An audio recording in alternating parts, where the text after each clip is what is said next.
Morning बच्चों, आप सभी का स्वागत है हमारे YouTube channel Mahadeva classes online class में। आज से पहले हम लोगों ने 3 वीडियो देखा था जो नाउन से रिलेटेड था। आज हम पढ़ेंगे नाउन से रिलेटेड कॉमन एरर, मतलब हमारे एग्जाम में किस तरह के क्वेश्चन क्या किए जाते हैं, पूछे जाते हैं। आज उसके ऊपर विस्तृत जानकारी लिया जाएगा। और जिस तरह आप लोग हमारे वीडियो को देख रहे हैं, लाइक कर रहे हैं, सब्सक्राइब कर रहे हैं, हमें बहुत अच्छा लग रहा है और उतना ही उत्साह से हम लोग और वीडियो क्या कर रहे हैं, बना रहे हैं। आइए देखते हैं कुछ कॉमन एरर नाउन, नंबर और केस से रिलेटेड।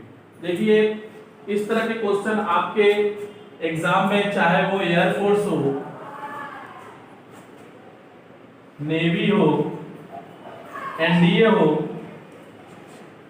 या फिर एसएससी, सीएचएसएल और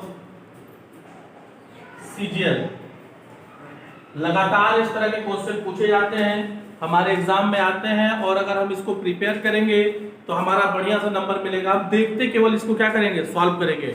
और इस वीडियो के अंत में मैं एयरफोर्स का जो अभी आपका रिजल्ट आने वाला है उसके बारे में भी बताऊंगा, इसीलिए वीडियो को पूरा देखिएगा और स्किप मत कीजिएगा। आइए बने रहते हैं, देखते हैं क्वेश्चन।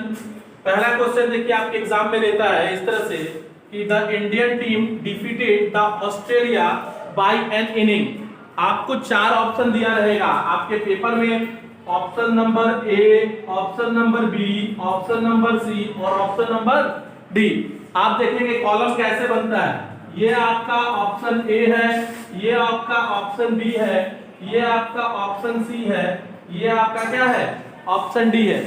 आपको ये क्वेश्चन 4 भागों में बांटा गया है और कहेगा कि आप बताइए कि सेंटेंस में एरर कहाँ है। देखेंगे, the Indian team defeated the Australian by an inning. बताइए एरर कहाँ बन रहा है, ए में, बी में, सी में कि डी में? डी में एरर है। आप कह रहे हैं कि सर जी डी में एरर है, और वो एरर क्या है कि इनिंग एक ऐसा नाउन होता है जिसके अंत में क्या लगा रहता है, यस लगा रहता है। इसके अंत में लगे यस को हटा के इसका सिंगुलर नहीं बनाया जा सकता है ना जी। हम लोग पढ़े हैं, तो आप इस क्वेश्चन को देखते ही डी का मुंह क्या कर देगा, काला कर देगा। अब आपको सोचने की कोई जरूरत नहीं है। आगे चलते देखिए, दूसरा क्वेश्चन है आपके क्वेश्चन में दिया हुआ है, recently I visited Kashmir and found the sceneries to be marvellous. अभी फिलहाल में मैं कश्मीर गया था, जहां मुझे वहां बहुत ही सुंदर सुंदर क्या मिली, सीनरीज मिली। आपको कहेगा कि स्पॉट द एरर। आप बताएंगे जी एरर कहाँ है, आप बताइए error. Option number C. Option number 3 में ये बोल रहा है कि सीनरीज।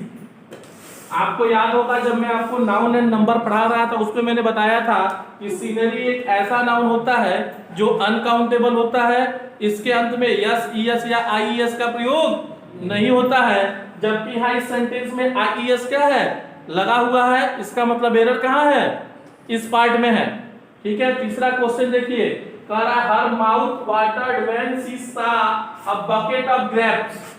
ठीक है, कहेगा स्पॉट द एरर। देखिए ये क्वेश्चन आपका क्या है, कलेक्टिव नाउन से ये क्वेश्चन उठाया गया है। A bucket of grapes, gulab, grapes का मतलब क्या होता है जी, अंगूर। तो अंगूर का जो गुच्छा होता है उसको हम बकेट बोलते हैं, क्या बोलते हैं, बंच बोलते हैं ना जी। जबकि यहाँ इसने क्या लिख रखा है, बकेट लिख रखा है। इसका मतलब कि इस बकेट को हटा के हमने क्या करना है, बंच करना है।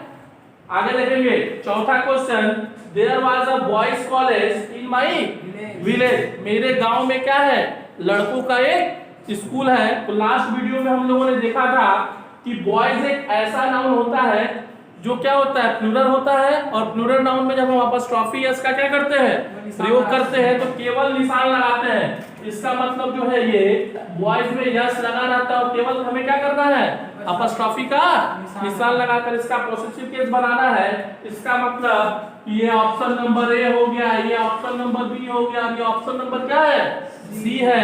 तो एरर कहाँ है, सी पार्ट में है। पांचवा क्वेश्चन देखते हैं। देखिए कह रहा है they were waiting for the train arrival। वे क्या कर रहे हैं, ट्रेन के आने का इंतजार कर रहे हैं। तो बताइए स्पॉटिंग एरर में एरर कहाँ दिख रहा है आपको, ऑप्शन नंबर डी। ये ए है, ये बी है, ये क्या है, सी है, और डी तो आपका नो एरर है। तो कितने लोग डी कर रहा है? सी में एरर है। क्या एरर है भैया कि ट्रेन में अपस्ट्रॉफी यस लगेगा। मैंने आपको बताया था लास्ट वीडियो में कि ट्रेन एक क्या है, निर्जीव है। सामान्यतः निर्जीव के साथ हम अपस्ट्रॉफी यस का प्रयोग नहीं करते हैं, लेकिन जब उस निर्जीव को हम सजीव की तरह क्या करते हैं, प्रदर्शित करते हैं, तो उस केस में हम अपस्ट्रॉफी यस का प्रयोग कर सकते हैं। ठीक है, आइए और आगे देखा जाए। आइए देखते हैं बेटा, ये जो छठा क्वेश्चन है आपका, ये इस तरह दिया है, the tables leg have been elaborately curved, और आपका ऑप्शन होगा क्या, नो एरर। आपको बताना है कि इस सेंटेंस में गलती कहाँ है। देखते हैं, आपको मैंने कल बताया था कि टेबल्स एक निर्जीव है और निर्जीवों के साथ अपस्ट्रॉफी एस का प्रयोग नहीं होता है, तो हम क्या करते हैं, ओ एफ ऑफ लगाकर इसका पॉसेसिव केस बनाते हैं। देखेंगे इसका क्या हो जाएगा, the format the legs of table have been elaborately curved. ठीक है, तो आप रिमार्क में लिखेंगे कि निर्जीवों के साथ अपस्ट्रॉफी एस का प्रयोग नहीं होता है। इसके स्थान पर हम क्या करते हैं, ओ एफ ऑफ लगाकर इसका पॉसेसिव केस बनाया जाता है। नीचे देखेंगे, कह रहा a strong breeze blew his cap off. ठीक है, आपको गलती बताना है कि इस सेंटेंस में गलती कहाँ है। देखिए, मैंने आपको जब नाउन पढ़ा रहा था, मैंने आपको बताया था कि कुछ नाउन ऐसे होते हैं जो क्या होते हैं, कंफ्यूजिंग होते हैं, या फिर जिसका अर्थ हम क्या करते हैं, प्रयोग गलत करते हैं। देखेंगे, उसमें मैंने आपको बताया था, पहला बताया था कि स्ट्रॉन्ग जो होता है ये विंड होता है, ब्रिज जो होती है ये क्या होती है, जेंटल होती है, कोमल होती है, सूक्ष्म होती है। इसी तरह मैंने आपको बताया था एंग्री मूव, एंग्री मूव का मतलब क्या होता है, क्रोधित भीड़ होता है। इसके पहले एंग्री शब्द का प्रयोग नहीं होता है। इसी में मैंने लिखवाया था फाइनल कंक्लूजन, कंक्लूजन जो होता है वो क्या होता है, खुद में फाइनल होता है, इसके साथ फाइनल शब्द का प्रयोग नहीं किया जाता है। और एक और आपको मैंने बताया था गुड नेम, कि यदि किसी सेंटेंस में लिखा है कि या कोई आपसे पूछ रहा है what is your good name, तो जो भी नाम होता है, अगर किसी का नाम, जैसे आप लोग के गांव में नाम होता होगा ना जी, किसी का खदेरन नाम है, किसी का नाम क्या है, बेचू है, चाहे जो भी है, तो जो भी नाम होता होगा वो क्या है, गुड होता है, वो अशुभ नहीं होता। अगर किसी का नाम रावण है तो वो उसके लिए क्या है, गुड है।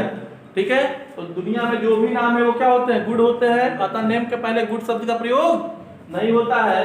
तो हम देखेंगे आपके सेंटेंस में दे रहा है कि a strong breeze blew his cap off, हवा के एक तेज झोंके ने उसकी टोपी क्या कर दी, उड़ा दी। और आप जानते हैं ये जो ब्रिज है यह इतनी तेज नहीं होती, इसकी इतनी औकात नहीं होती कि आपकी टोपी को क्या कर दे, उड़ा दे। ये क्या होती है, कोमल होती है, शुष्क होती है, जिससे हमारे शरीर को क्या मिलता है, राहत मिलता है। गर्मी के दिन में जब छत पर चढ़ता है और ठंडी ठंडी हवा शरीर पे क्या लगती है, आपका शरीर को क्या होता है, ठंडा महसूस होता है, उसे हम क्या कहते हैं, ब्रिज कहते हैं। और जब टोपी आपका क्या हुआ, उड़ गया, इसका मतलब ये ब्रिज नहीं बल्कि क्या है, वाइंड है। इसीलिए हम इस ब्रिज को रिप्लेस करेंगे किससे, वाइंड के साथ। और आप अपने एरर में रिमार्क में लिखेंगे कि ब्रिज कोमल और क्या होता है, शुष्क होता है, अतः ब्रिज के पहले स्ट्रॉन्ग शब्द का प्रयोग नहीं होगा। अगर स्ट्रॉन्ग लगाना है तो आपको क्या बनाना पड़ेगा, इसको वाइंड में कन्वर्ट करना पड़ेगा। तीसरा क्वेश्चन देखिए, it is a big blunder but we had to ignore it. यह क्या है, बहुत बड़ी गलती है। फिर वही चीज है कि नाउन का गलत प्रयोग, ब्लंडर का मतलब होता है बहुत बड़ी गलती, इसके पहले बिग शब्द का प्रयोग नहीं होगा। ठीक है, आगे देखें, कह रहा है alms are given to the poor. आप देखेंगे आल आपका एक ऐसा नाउन है जो क्या होता है, सदैव प्लूरल फॉर्म में होता है। इसके अंत में लगे यस को हटाकर इनका सिंगुलर नहीं बनाया जा सकता। तो देखिए ये अपने प्लूरल फॉर्म में है। ठीक है, दूसरा इसके साथ आने वाला वर्ब भी क्या है, प्लूरल है, आर लगा हुआ है। इसका मतलब सेंटेंस यहाँ और यहाँ क्या है, सही है। लेकिन यहाँ देखो पुअर में क्या लगा दिया है, यस द पुअर कर दिया है। आप ध्यान दीजिएगा कि कुछ एडजेक्टिव ऐसे होते हैं जिसके पहले आर्टिकल द का प्रयोग करने पर वो क्या हो जाते हैं, प्लूरल कॉमन नाउन हो जाते हैं, अतः उनके साथ यस या यस का प्रयोग नहीं होता है। ये पूरे समूह को बताते हैं। देखेंगे जैसे देखो पुअर क्या है, एडजेक्टिव है, लेकिन जैसे हमने इसके आगे क्या लगा दिया, द पुअर कर दिया, अब ये क्या हो गया, प्लूरल कॉमन नाउन। आप कहेगा कि सर जी पुअर कैसे एडजेक्टिव है, मैं बोलूं he is a poor man, वह क्या है, गरीब आदमी है। तो मैन की विशेषता कौन बताया, पुअर, वो क्या हो गया, एडजेक्टिव हो गया ना जी। लेकिन जैसे ही आपने द पुअर किया, द पुअर का मतलब गरीब लोग, इस दुनिया में जितने गरीब हैं हम सबकी क्या करेंगे, बात करेंगे। तो इसके अंत में यस या यस का प्रयोग नहीं होगा, इसीलिए इस सेंटेंस में यस लगा हुआ है, इसका मतलब एरर क्या है, यही है।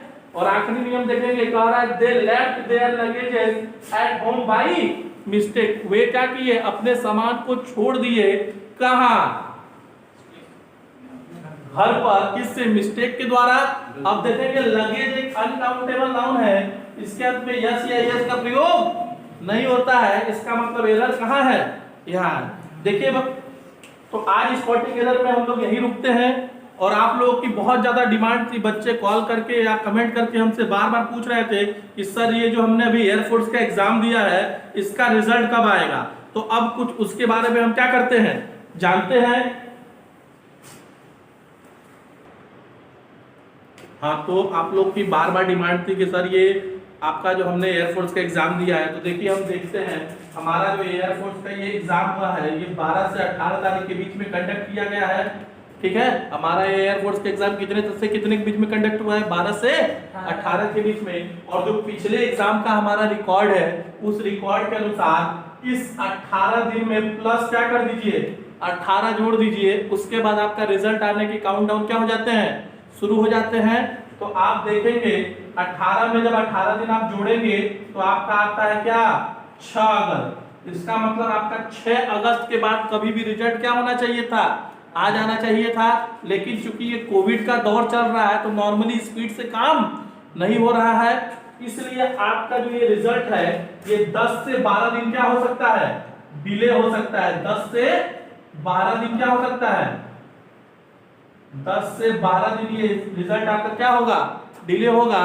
और आपके ऑफिशियल वेबसाइट पे आप जब जाएंगे आप तो आपको दिखेगा कि ये जो आपका रिजल्ट का डेट दिखा रहा है ये 14 अगस्त के बाद का दिखा रहा है।